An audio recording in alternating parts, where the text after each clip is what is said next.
নীলাঞ্জনাকে আশার আলো দেখানোর জন্য এবার থানায় ছুটে গেল স্রোত নীলাঞ্জনার সঙ্গে দেখা করার জন্য। হ্যাঁ বন্ধুরা, ভিডিওটা লাইক দিয়ে দেখতে থাকুন। যে মুহূর্তে কিনা নীলাঞ্জনার সঙ্গে থানায় দেখা করার জন্য স্রোত যায়, ঠিক সেই মুহূর্তেই স্রোতের সঙ্গে নীলাঞ্জনা মুখোমুখি হওয়া মাত্রই নীলাঞ্জনা ঘাবড়ে যায় এবং বলতে থাকে যে স্রোত, তুই এখানে কেন এসেছিস বলতো? এবার যদি অফিসার খানের কোনো মতে তোর উপরে সন্দেহ হয়ে যায়, সে যদি একবার তোকে দেখে ফেলে, তাহলে তুই বুঝতে পারছিস তোকে কতটা হেনস্থা হতে হবে।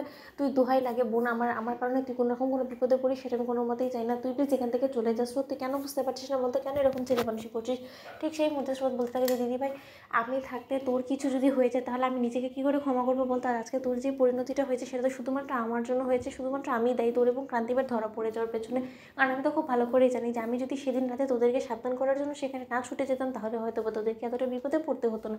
অন্যদিকে নীরু বলতে থাকে যে দেখ স্রোত, তুই নিজেকে শুধু শুধু দায়ী করছিস, কারণ তোর দায়ী করাতে কোনো কিছু যায় আসে না। কারণ অফিসার খান এমনিতেই উঠে পড়ে আমাদের পেছনে লেগেছিল এবং সে কোনো মতে নিজের প্রমোশন করার জন্য রীতিমতো সে আমাকে এবং ক্রান্তকে দোষারোপ সাব্যস্ত করার জন্য সে সকল রকমের চেষ্টা সে চালাবে। ঠিক সেই মধ্যে স্রোত বলতে থাকে যে সে যদি নিজের প্রমোশন করার জন্য এতটা চেষ্টা করে নিজের সফলতা পাওয়ার জন্য সে এত পরিশ্রম করতে পারে, তাহলে তুই কি মনে করছিস তোকে নির্দোষ প্রমাণ করার জন্য আমরা কোনো রকম কোনো কসরত করবো না? সেটা কী করে হতে পারে বলতো? আমাদের নিজ দিবে এখানে জেলে পচে পড়বে এবং আমরা বাইরে দাঁড়িয়ে নিশ্চিন্তে শ্বাস ফেলবো, সেটা কী করে তুই ভেবে নিলে বলতো?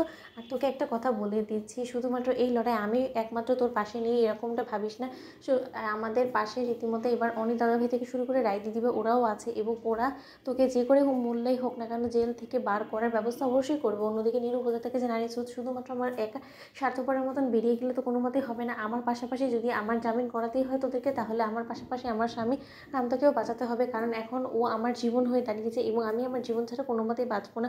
এবং আমাকে যদি তোরা বেকাসুর খালাস করে আমাকে জেল থেকে তোরা বার করতে চাস, তাহলে আমার সাথে সাথে ক্রান্তকেও নিয়ে বেরোতে হবে, নয়তো আমি এখানেই পচে মরতে রাজি আছি। কিন্তু তার সত্ত্বেও মরে গেলে অন্তত এটা তো জানবো যে আমার ভালোবাসা মানুষের হাত ধরে আমি শেষ নিঃশ্বাসটা অন্তত ত্যাগ করেছি। অন্যদিকে স্রোত বলতে থাকে যে জানিস তো দিদিভাই, তুই যে নিজেকে কতটা পাল্টে ফেলেছিস এবং সে তার পুরোটাই ক্রেডিট যে ক্রান্তি ভাইয়ের কাছে যায়, সেটা আমি খুব ভালো করেই বুঝতে পারছি। কারণ তোর মধ্যকার এই পরিবর্তনটা না আমি আজ অবধি দেখিনি। যখন কিনা সূর্য তার সঙ্গে তোর সংসার চলমান ছিল না, তখনও তোর মধ্যে এতটা পরিবর্তন আমি লক্ষ্য করিনি, যতটা কিনা আমি তোর মধ্যে এখন পরিবর্তন দেখতে পাচ্ছি। সত্যি সেই মানুষটা তোকে কতটাই না বদলে দিয়েছে এবং সেই মানুষটাকে ছাড়া যে তুই আর বাঁচতে পারবি না, সেটা আমি খুব ভালো করেই বুঝতে পেরেছি।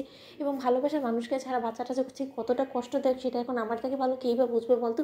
ঠিক সেই মুহূর্তে নীরু বলতে থাকে যে কেন রে, হয়তো বা খুব সম্ভবত তুই আমাকে সাপোর্ট করছিস বিধায় সার্থকের সঙ্গে নির্ঘাত তোর কোনো ঝামেলা হয়েছে, তাই তো? তার জন্য তো তুই এই কথাটা আমাকে বললি। কি রে শ্রুতি, তুই কথা বলছিস না কেন? আমার চোখে তুই কোনো মতে ফাঁকি দিতে পারবি না এবং আমার জন্য তোর এবং সার্থকের সম্পর্কে দূরত্ব আসুক বা কোনো রকম কোনো ফাটল ধরুক, সেটা আমি কোনো মতে চাই না। দোহাই আমার বোন, তুই আমার কথা শোন, লক্ষ্মী বোন আমার, তুই আমার কাছ থেকে দূরত্ব বজায় রাখ, সেটাই তোর জন্য ভালো। তোমাদের লাগে আমি সেটা সাবস্ক্রাইব করতে